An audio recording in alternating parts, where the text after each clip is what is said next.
கேளம்பாக்கம் பேருந்து நிலையத்தை அடிப்படையாக வைத்து பூந்தமல்லி குத்தம்பாக்கத்தில் கூடுதல் வசதிகளோடு பேருந்து நிலையம் இந்த ஆண்டில் திறக்கப்படும். அமைச்சர் சேகர்பாபு அறிவிப்பு. நியூசிலாந்து நாட்டின் நாடாளுமன்றத்திற்கு தேர்வான பழங்குடி இனத்தை சேர்ந்த பெண் எம்பி ஒருவர் அந்நாட்டு நாடாளுமன்றத்தில் மாவோரி என்ற தங்களின் பழங்குடி இனத்தின் பூர்வீக மொழியில் உரையாற்றியது அனைவரின் கவனத்தை ஈர்த்துள்ளது. சோமாலிய கடற்பகுதியில் 15 இந்திய பணியாளர்களுடன் சென்று கொண்டிருந்த சரக்கு கப்பல் கடற்கொள்ளையர்களால் கடத்தப்பட்டுள்ளதாக தகவல் வெளியாகியுள்ளது. பொங்கல் பரிசு தொகுப்புடன் 1000 ரூபாய் ரொக்கமாக வழங்கப்படும் என்று முதலமைச்சர் மு.க. ஸ்டாலின் அறிவித்துள்ளார். கோடநாடு கொலை கொள்ளை வழக்கில் அதிமுக பொதுச் செயலாளர் இபிஎஸ் நீதிமன்றத்தில் ஆஜராக உயர்நீதிமன்றம் உத்தரவு விட்டுள்ளது.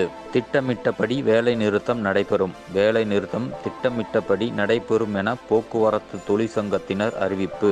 அமைச்சர் சிவசங்கர் கால அவகாசம் கேட்டுள்ள நிலையில் நல்ல முடிவை அறிவிப்பார் என நம்புகிறோம். கோரிக்கைகள் நிறைவேறும் வரை போராட்ட அறிவிப்பை திரும்ப பெற போவதில்லையாக தொழிற்சங்கங்கள் அறிவித்துள்ளது. விவசாயி அருள் மீதான குண்டர் சட்ட தடுப்பு ரத்து. தமிழக அரசு உத்தரவு.